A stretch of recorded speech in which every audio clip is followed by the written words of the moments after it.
Est-ce que nous pouvons encore acclamer le Seigneur notre Dieu?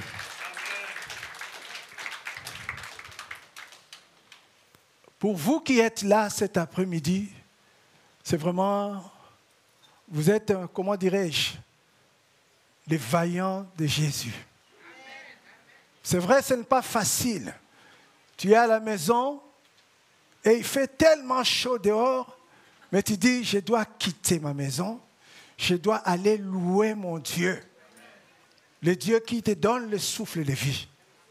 Le Dieu qui te fait vivre. Il est aussi le Dieu qui accomplit les grandes choses dans ta vie. Nous bénissons le Seigneur pour cet après-midi.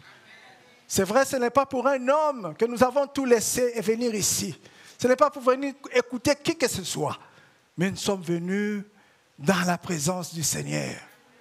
Il y a un chant qui a été pris cet après-midi au début du culte, là où le bien-aimé disait, Seigneur, nous sommes là pour toi. Nous voulons t'adorer. Nous voulons t'élever. Nous voulons glorifier ton nom. Nous voulons que tout ce qui est en nous loue ton nom encore cet après-midi. Bien-aimé, j'aime cette parole qui dit que ce ne sont pas les morts qui louent le Seigneur. Ceux qui sont dans les tombeaux, ils ne louent pas Dieu. Mais ce sont ceux qui respirent, ceux qui sont vivants. Ce sont ceux-là qui louent le Seigneur. Alors cet après-midi, le Seigneur a mis une pensée à moi. Cette pensée, c'est de parler. Une chose, parler. Et une autre chose, veiller sur sa parole. Je parle et je dois veiller sur ce que j'ai dit. Nous lisons la parole de Dieu dans ce que la Bible nous dit, ce que l'apôtre Jacques nous dit dans Jacques chapitre 3. À partir du verset 5, nous commençons à partir du verset 5 jusqu'au verset 12. Nous lisons ce que Jacques nous dit dans la parole. De même, la langue est un petit membre. Elle peut se vanter de grandes choses. Voyez comme un petit feu peut embraser une grande forêt. La langue aussi est un feu. C'est le monde de la méchanceté. Ainsi, la langue se trouve parmi nos membres. Elle souille tout notre corps et enflamme le cours de notre existence. Étant elle-même enflammée par l'enfer, toutes les espèces de bêtes, d'oiseaux, de reptiles et d'animaux marins peuvent être domptées et ont été domptées par l'homme. La langue, en revanche, aucun homme ne peut la dompter. C'est un mal qu'on ne peut pas maîtriser, Elle est pleine d'un venin mortel. Par elle, nous bénissons Dieu, notre Père, et par elle, nous maudissons les hommes faits à l'image de Dieu. Par elle, de la même bouche, sortent la bénédiction et la malédiction. Mes frères et sœurs, il ne faut pas que tel soit le cas. Une source ne fait-elle jaillir par la même ouverture de l'eau douce et de l'eau amère? Un figuier, mes frères et sœurs, peut-il produire des olives ou une vigne de figues? De même, aucune source ne peut produire de l'eau salée et de l'eau douce. C'est la langue que nous avons. À partir de cette langue, nous pouvons bénir les hommes faits par Dieu. À partir de la langue aussi, nous maudissons. Mais la Bible vient de nous dire qu'une source ne peut pas produire de l'eau douce et de l'eau salée. Un fruit, un figue ne peut pas produire autre chose que un figuier ne peut pas produire autre chose que des figues. Ainsi, notre langue, nous qui sommes enfants de Dieu, nous qui sommes peuple de Dieu, nous sommes appelés à contrôler ce qui sort de nos bouches. La langue est très importante. C'est un petit organe à partir duquel nous louons le Seigneur. Si nous sommes là cet après-midi, c'est à partir de la langue. Nous avons loué le Seigneur, nous avons glorifié le Seigneur. Mais faisons attention avec cette langue, avec laquelle nous louons le Seigneur, ce n'est pas pour faire autre chose, mais c'est pour glorifier notre Dieu. La Bible nous dit ceci. Au commencement, quand Dieu a créé les cieux et la terre. C'est dans Genèse chapitre 1 à partir du premier verset. Genèse chapitre 1 à partir du premier verset. Il est écrit, au commencement, Dieu créa le ciel et la terre. La terre n'était que chaos et vide. Il y avait des ténèbres à la surface de l'abîme. Et l'Esprit de Dieu planait au-dessus de l'eau. Dieu dit qu'il y ait la lumière, et il y eut la lumière. Bien-aimés, la parole nous dit qu'au commencement, le Créateur, le Dieu qui a tout créé, il a créé le ciel et la terre. Mais dans ce que Dieu avait créé, il y avait un problème. La Bible dit que la terre était informe et vide. La terre était dans le chaos total. Il n'y avait rien de bon. Et raison pour laquelle Dieu a vu cela, Dieu a parlé. Dieu a dit que la lumière soit, et la lumière fut. Mais il y a une question qu'on peut se poser, une question que je peux me poser. D'où est venue la lumière? Est-ce que cette lumière est venue dans la nature? Cette lumière est venue d'où? Mais la Bible nous dit que la lumière est venue de Dieu, parce qu'il est lui-même lumière. Et c'est pour cela qu'il a donné la lumière. Dieu a parlé. La parole de Dieu me dit ceci, que le Dieu que nous louons, il est celui qui appelle des choses qui n'existent pas, comme si cela existait. Des choses qui ne sont pas là, mais Dieu les appelle et cela vient à l'existence. Il est le créateur, il crée. Là où il n'y avait pas de lumière, Dieu a appelé la lumière et la lumière est venue. Bien-aimés, c'est vrai, nous vivons des moments durs, des temps qui sont difficiles. Peut-être dans ta vie, tu as des choses qui sont informes, des choses qui ne sont pas normales. Dans ta santé, ce n'est pas normal la santé que tu as. Tu souffres d'une maladie, il n'y a pas de guérison, il n'y a pas de remède pour ta maladie. Bien-aimé, tu dois parler. Parler à cette maladie. Ordonner à la maladie de lâcher ton corps, de lâcher ta vie. Dieu a parlé et il nous a donné aussi cette autorité, nous les créatures, de parler. Et peut-être dans ta maison, dans ton foyer, rien ne va. C'est vraiment informe. Ton mariage, comme on dit, ça ne va pas. Ta situation ne va pas dans ton couple. Mais tu dois parler. Appeler la paix dans ta maison. Appeler la vie dans ta maison. Tu es un enfant de Dieu. Tu as été mis à part pour Dieu. Tu as été créé par Dieu. Il y a une chose, bien-aimé, tu vois la vie de tes enfants. L'école, ça ne va pas, ils ne réussissent pas. Mais toi, tu ne dois pas rester comme ça. Tu es appelé à parler. C'est vrai, cet après-midi, on nous a montré comment Zorobabel, il devait ordonner à la montagne, pour planir la montagne. Et il a dit que ce n'est ni par la force, ni par la puissance, par le Saint-Esprit. Il a ordonné, la montagne s'est aplanie. Il est le Dieu qui fait de grandes choses. Et tu es appelé. Bien aimé, si je suis là encore cet après-midi, c'est pour vous encourager. C'est pour nous encourager tous que nous devons persévérer dans la prière. Que nous devons parler dans nos situations difficiles. Tout ce qui nous accable, nous sommes des affranchis. Nous sommes des enfants de Dieu, mis à part pour le Seigneur. Bien aimés, tous tels que nous sommes là, nous sommes des sacrificateurs. Nous sommes dans le royaume des sacrificateurs. Et Jésus est notre maître, il est notre chef. Nous ordonnons, nous prions au nom de Jésus. Une situation s'est passée dans le ministère de Jésus-Christ. On a parlé d'un homme qui qui était mort, appelé Lazare. Lazare était mort. Lazare sentait déjà. Lazare était dans une situation, on l'avait déjà mis dans le tombeau. Pour les autres, il était oublié. Parce qu'il était déjà parti. Alors Jésus est venu là où était Lazare.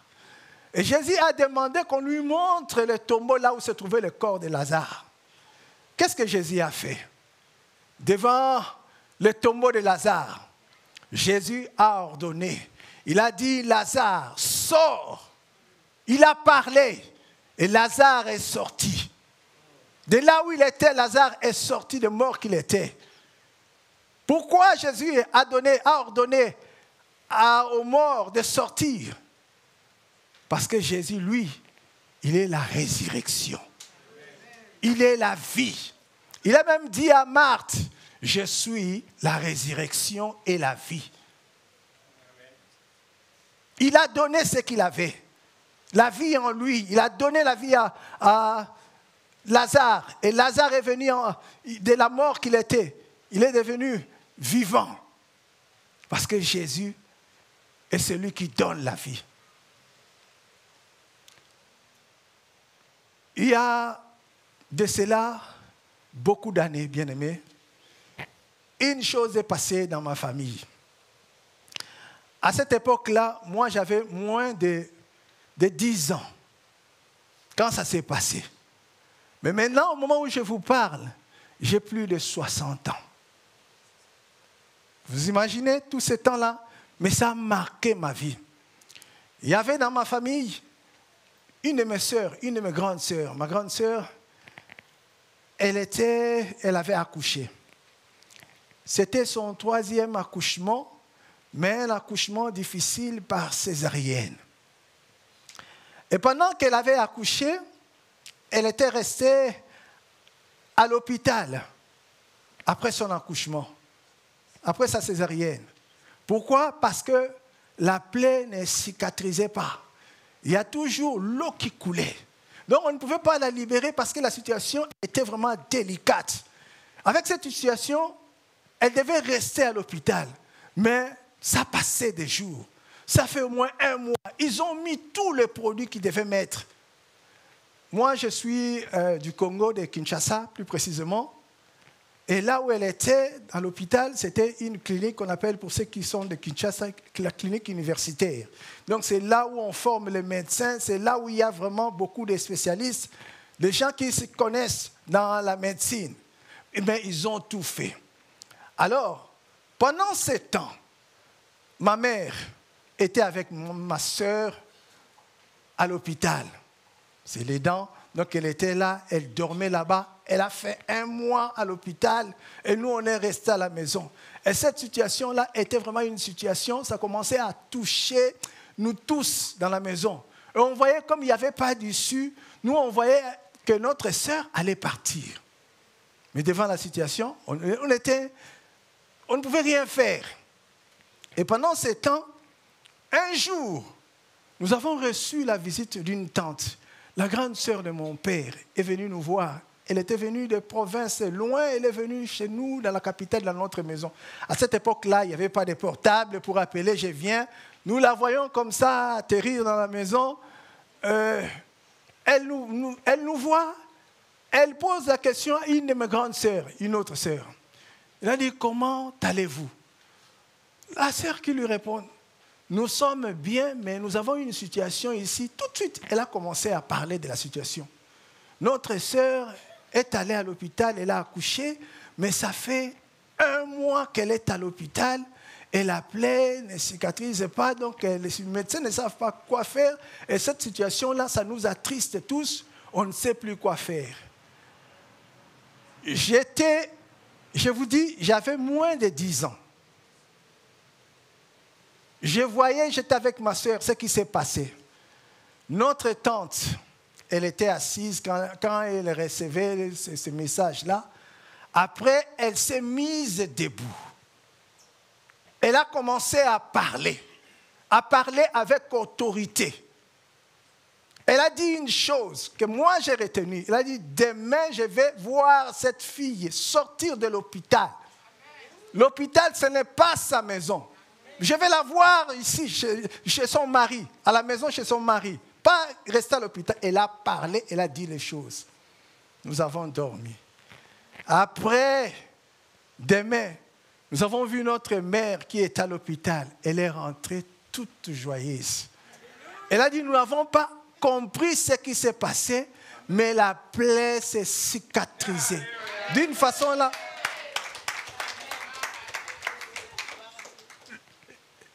La tante a parlé. La personne a parlé face à la situation. Et il y a eu un changement. J'ai compris une chose. Étant maintenant dans le Seigneur, j'ai compris une chose. Ma bien-aimée, tu peux me mettre ce que Dieu sait faire. Dieu sait faire de grandes choses.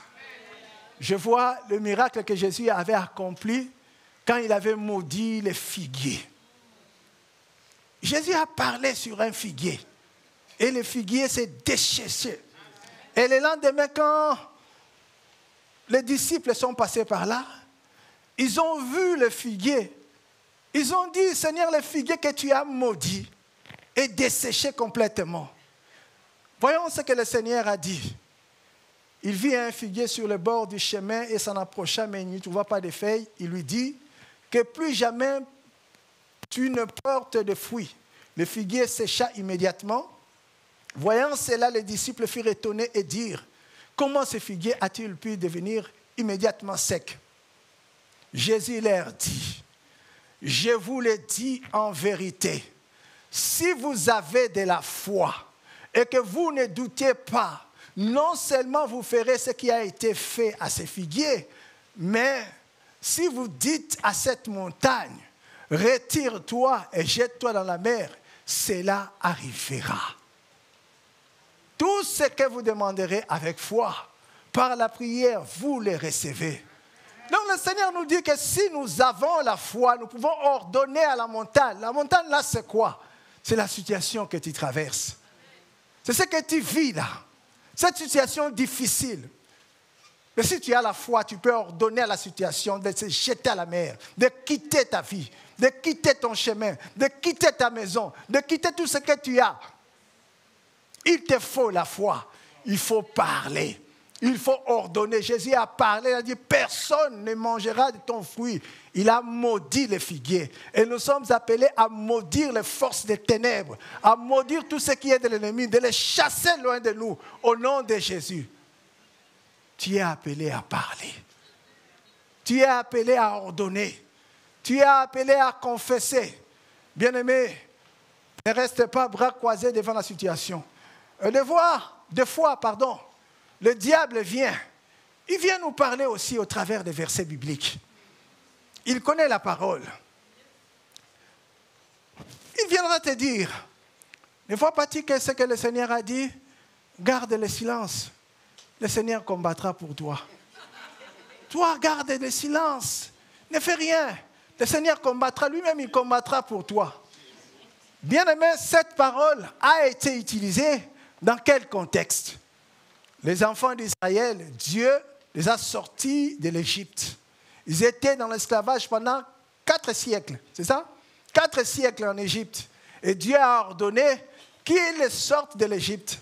Et ça, c'était par la main de Moïse. Et arrivé à un endroit, Pharaon et son armée les poursuivaient. Ils étaient là, devant était Pharaon, derrière était la mer Rouge. Ils ne savaient plus quoi faire et dans la frayeur, le peuple, ils ont commencé à crier. Ils ont commencé à murmurer devant l'armée de Pharaon. Mais Moïse s'est levé, il a dit, ces Égyptiens que vous voyez aujourd'hui, vous ne les verrez plus jamais. Vous gardez le silence. L'Éternel combattra pour vous. L'Éternel combattra pour toi. Cela veut dire quoi? Il faut avoir confiance en Dieu. Il faut avoir les yeux levés vers Dieu. C'est lui qui combat pour toi. C'est lui qui fait tout pour toi. Aie confiance en ton Dieu. Ne murmure pas. Dans ta situation, ne murmure pas. Ces murmures-là n'apporteront rien. La peur n'apporteront rien dans ta situation. Mais il faut la confiance. Il faut la foi en Dieu. Il faut croire en Dieu. Les enfants d'Israël sont passés. Dieu a frayé les chemins. Ils sont passés à sec. Ce n'est pas question seulement de rester comme ça, de ne rien faire. Non, il faut ordonner quand il faut ordonner. Il faut chasser quand il faut chasser. Il faut s'élever quand il faut s'élever. Il ne faut pas dire non, non, non, le Seigneur fera. Non, tu fais ta part et le Seigneur fera aussi la sienne. Ce que toi, tu ne peux pas faire, Dieu le fera. Mais ce que toi, tu peux faire, Dieu ne le fera pas à ta place. Il faut parler. Il faut prier. Il faut persévérer dans la prière. C'est bien de parler. C'est bien de prier. Mais la Bible nous dit ceci, que la vie et la mort sont au pouvoir de la langue. C'est quoi ce que toi tu dis? Ce que tu dis, c'est ce qui viendra dans ta vie. C'est ce que tu confesses, c'est ce qui viendra.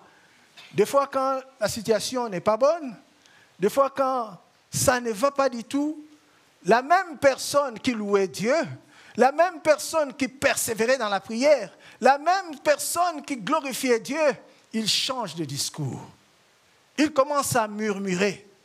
Bien-aimé, ce que tu avais confessé autrefois, la puissance de Dieu, maintenant, comme tu vois, la souffrance perdure, et tu veux maintenant changer le discours. Non, tu dois continuer à glorifier Dieu. Tu dois continuer à persévérer dans la présence de Dieu. Tu ne vas pas lâcher prise.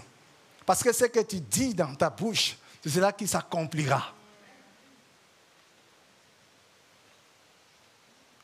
Nous avons vu, le Seigneur a parlé à Lazare parce que lui était la résurrection.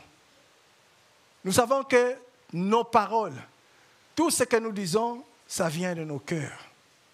Tout nous vient du cœur avant que la bouche parle. La Bible dit, c'est par l'abondance du cœur que la bouche parle. Ça vient du cœur tout ce que nous disons. Entre parenthèses,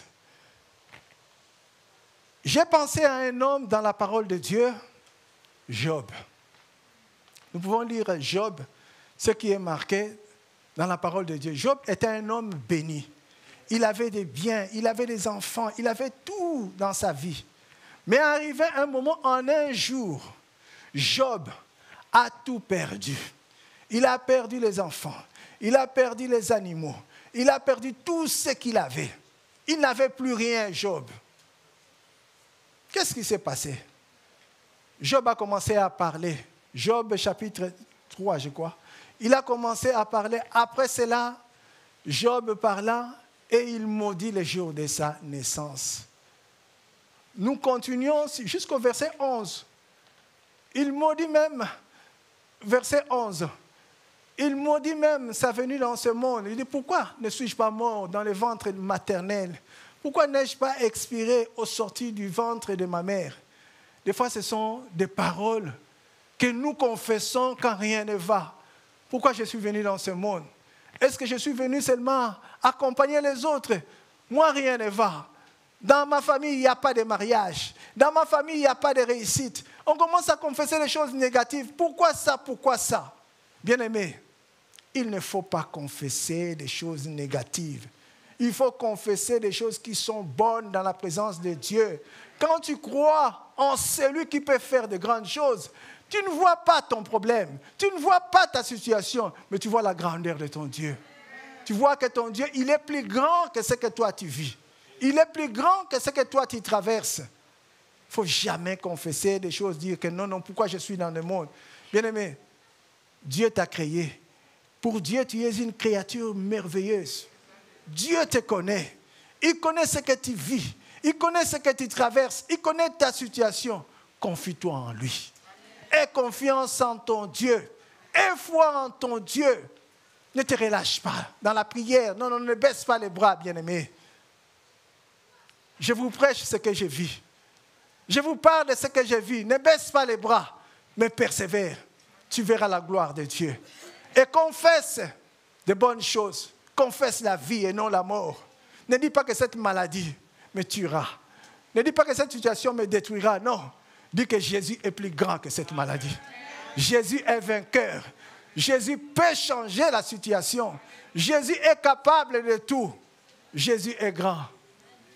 La foi, la parole nous dit la foi c'est quoi? C'est une ferme assurance de choses qu'on espère, une démonstration de ce qu'on ne voit pas.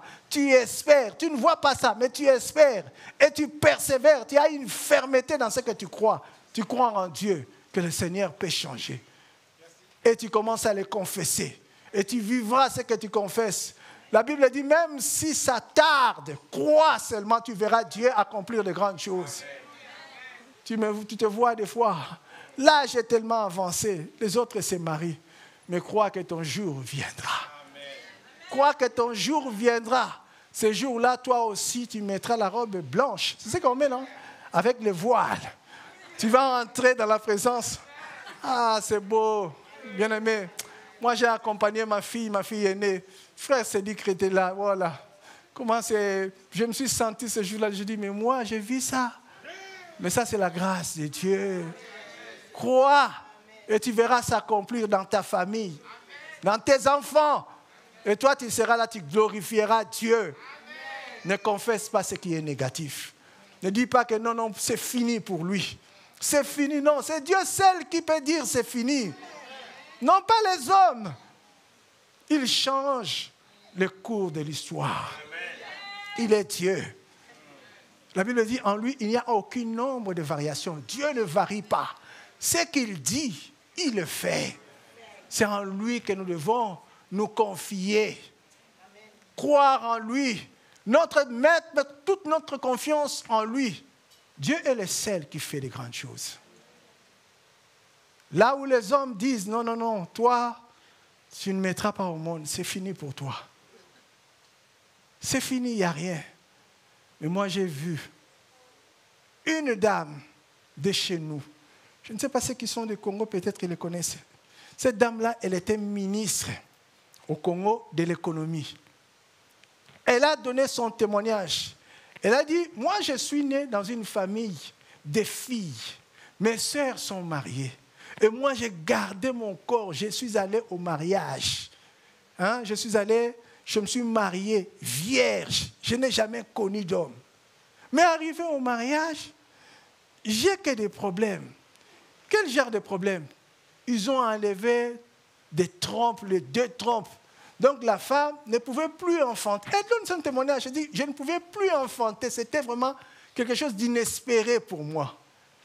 Elle a dit, aujourd'hui, au moment où je vous parle, j'ai 4 enfants. 4 enfants. Et qui me les a donnés? C'est Jésus. Les médecins ont dit, mais on ne comprend pas ce qui se passe dans ton ventre. Elle a dit, mais c'est Jésus, quand il fait des choses, les hommes ne peuvent pas comprendre. Un homme ordinaire, je reviens à la prédication de mon pasteur, un homme ordinaire avec des effets extraordinaires, parce qu'il est Dieu. Il faut avoir confiance en lui. Il faut croire en lui, que dans ta situation, dans ce que tu traverses, Dieu va faire de grandes choses. Et tu viendras là en chantant, il est Dieu. Il n'est pas mort, il est ressuscité, il est vivant. Il agit. Alléluia. Nous sommes là pour nous encourager les uns les autres. Alléluia. Nous fortifier les uns les autres par nos paroles. Raison pour laquelle un enfant de Dieu doit avoir des paroles qui consolent. Des paroles qui fortifient. Des paroles qui font du bien. Non pas à dire des choses qui détruisent. Non. C'est vrai dans le monde. Critiquer, c'est facile qu'apprécier. Mais nous ne sommes pas là pour nous critiquer les uns les autres. Nous sommes là pour nous encourager les uns les autres. Tu connais mes faiblesses, tu connais qui je suis, prie pour moi, encourage-moi. Nous avons besoin de ça les uns les autres. C'est l'amour que le Seigneur nous a donné. Nous devons nous aimer les uns les autres. Et s'il y a des choses aussi que tu vois qui ne glorifient pas Dieu, tu viens vers moi, tu me parles dans la douceur. Dans la douceur pour me redresser. Quand tu viens seulement, tu commences à pointer les doigts. Est-ce que des fois ça passe aussi? Tu viens directement, tu commences à dire, toi. Je risque de dire, qui t'a mis juge dans ma vie? Mais quand tu viens avec un esprit de Dieu, tu peux parler dans la douceur, mais des choses qui sont vraies. Et la personne, quand elle part, ça va lui faire quelque chose dans son cœur. Je me rappelle, j'étais avec, là où je vivais avant, à ce moment-là, j'étais encore célibataire. J'étais avec une voisine qui a élevé son enfant seul. Arrivé à un certain moment, l'enfant, c'est un garçon, il se voyait vraiment un homme qui pouvait tout faire dans la maison. Et il pouvait sortir quand il voulait. Elle commençait à faire des choses bizarres à sa mère, donc il est devenu têtu. Et moi, j'étais là, l'enfant est venu, sa mère a commencé à lui parler, avec une douceur. Elle a commencé à lui rappeler comment il vivait. Comment, quand est-ce que leur papa les avait abandonnés, comment elle était restée avec l'enfant. Des fois, elle était obligée d'aller travailler, il n'y avait personne pour confier l'enfant. Personne, elle laissait l'enfant toute seule à la maison, mais elle devait aller travailler. À un âge, moins de 10 ans, elle devait laisser l'enfant tout seul à la maison. Vous savez, quand vous laissez l'enfant comme ça, il peut y avoir beaucoup de choses. L'incendie ou quoi, et vous êtes obligé d'aller travailler et sortir dans la maison. Et ça fait mal de laisser l'enfant comme ça. Là où tu n'es pas en paix. Elle a commencé à rappeler à l'enfant. Moi, j'étais là. Il a dit, maintenant, c'est toi qui me fais ça. Tu as oublié tout ce qu'on a traversé. Tu as oublié des moments difficiles. Maintenant, tu te vois un homme là, tu peux tout faire. Et j'ai vu de mes yeux, le garçon a commencé à pleurer. Il a commencé, des larmes couler sur ses yeux. Pourquoi sa mère? Mais si la maman était venue, elle a commencé à dire des choses. Peut-être ça n'allait pas passer. Et nous sommes enfants de Dieu. Avec la douceur, avec la manière du Saint-Esprit, tu viens, tu reprends ton frère, tu reprends ta sœur, tu parles. Si ton frère ne t'écoute pas, comme dit la parole, tu cherches 2 ou 3 témoins, après tu viens à l'église. Mais il faut parler. Il faut aimer ton frère, il faut aimer ta sœur. Nous sommes des enfants de Dieu. C'est vrai, j'ai dit tout à l'heure que tout ce que nous disons, tout nous vient du cœur. C'est dans le cœur que ça vient. Les mauvais désirs, c'est dans le cœur que ça vient. Des paroles méchantes, c'est dans le cœur que ça vient. Les calomnies, c'est dans le cœur que ça vient. Tout ce qui n'est pas bien, ça c'est dans le cœur que ça vient. Mais nous étant enfants de Dieu, nous devons donner notre cœur au Seigneur. Marcher à la manière du Saint-Esprit. Laisser la place à l'Esprit de Dieu. Que le Saint-Esprit nous conduise. Que le Saint-Esprit soit notre maître. Nous laissons la place à Dieu. Nous laissons la place à l'Esprit de Dieu. Mais comment nous pouvons offrir notre cœur? Comment nous pouvons nous laisser entre les mains du Saint-Esprit? La parole nous dit ceci dans Josué chapitre 1, verset 8. Amen. La Bible nous donne une clé. Toi qui veux laisser ton cœur, Josué chapitre 1, verset 8, dit ceci. C'est vrai, nous avons parlé de la parole parlée, qu'il faut parler. Mais il y a la parole écrite, la Bible. Tout ce que nous disons doit provenir de la parole de Dieu. C'est cette parole qui nous éclaire. C'est cette parole qui nous conduit, comment nous devons marcher. Nous avons besoin de méditer cette parole. Et la Bible dit ceci, que ces livres de la loi ne s'éloignent pas de toi. Médite-les jour et nuit pour agir avec fidélité, conformément à tout ce qui est écrit. C'est alors que tu auras du succès dans tes entreprises. C'est alors que tu réussiras. Amen. Tu dois mériter la parole, méditer la parole. Tu dois lire la parole, faire un effort de lire la parole. Ce que le diable fait, tu peux, bien aimé, observer, tu peux lire un autre livre. Facilement. Tu le lis, tu peux même le finir facilement.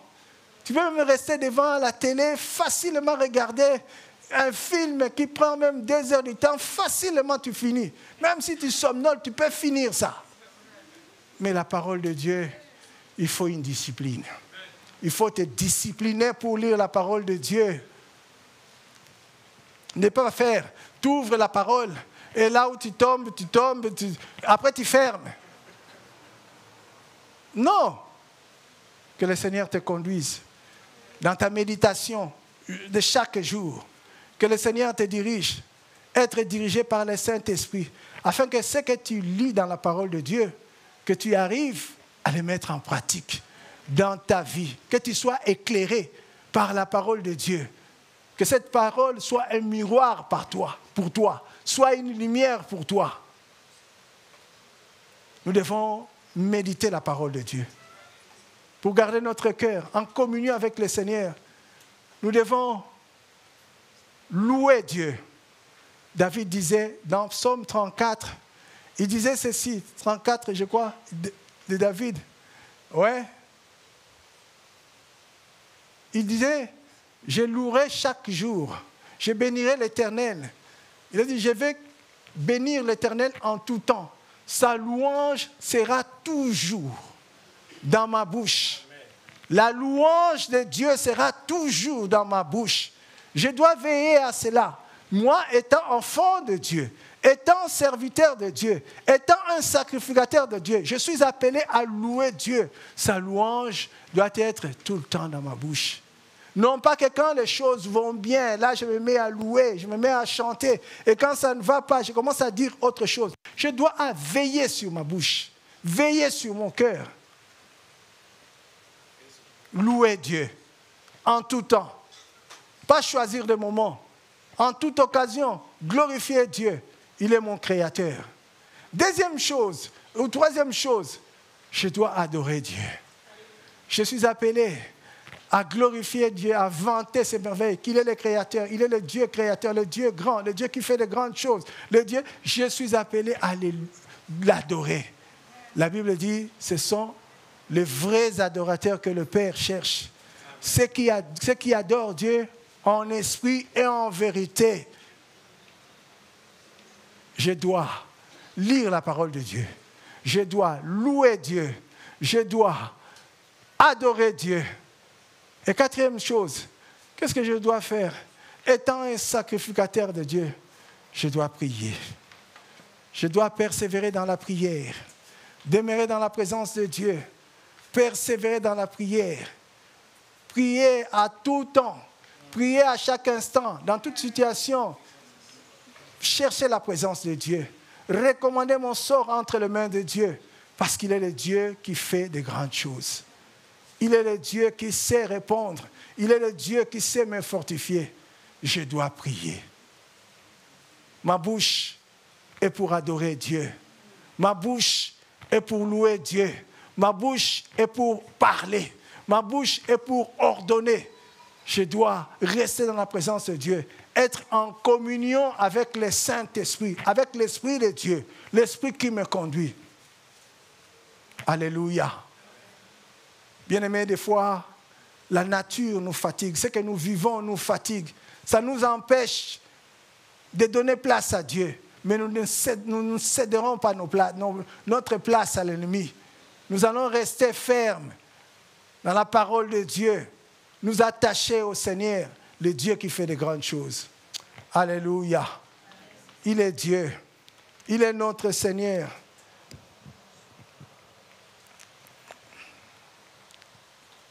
Hébreux chapitre 13, verset 15. J'ai choisi ce verset pour terminer. Hébreux chapitre 13, verset 15. C'est ça, oui. Par Christ, offrons donc sans cesse à Dieu un sacrifice de louange, c'est-à-dire le fruit des lèvres qui reconnaissent publiquement lui appartenir. Nous appartenons à Dieu. Et nous devons louer Dieu, témoigner Dieu, glorifier Dieu. Des sacrifices que nous apportons, il faut que ça vienne de notre cœur. Un cœur lavé, un cœur purifié par le sang de Jésus-Christ. Nous nous tenons dans la présence de Dieu. Non pas seulement les lèvres qui louent Dieu, mais c'est le cœur qui loue Dieu. Dieu a besoin de notre cœur. Dieu voit tout. La parole de Dieu nous dit ceci, que les hommes seront jugés au travers de toutes paroles vaines qu'ils prononceront, qu'ils confesseront. de paroles vaines. Donc nous sommes appelés à contrôler ce que nous disons. Raison pour laquelle nous devons nous laisser entre les mains du Saint-Esprit. La Bible dit clairement, marchez selon l'Esprit et vous n'accomplirez pas les désirs de la chair. La chair a besoin de répliquer des fois, de donner des coups pour coups, injure pour injure. Mais nous sommes enfants de Dieu. Nous sommes mis à part. Nous laissons la place au Seigneur. C'est le Seigneur qui agira. Amen. Bien-aimés, c'est cette pensée que j'avais pour nous encore cet après-midi, que nous devons persévérer dans la prière, que nous devons nous confier davantage dans la prière. Et cette force-là, c'est Dieu lui-même qui nous le donne. Celui qui peut changer le cœur de pierre en cœur de chair, c'est Dieu. Celui qui sait nous fortifier, c'est Dieu. Celui qui sait faire de grandes choses, c'est Dieu. Alors confions-nous en Dieu et nous ferons ce que le Seigneur veut. Nous marcherons comme le Seigneur veut. Il est notre Seigneur, il est notre Dieu. Est-ce que nous pouvons prier le Seigneur ?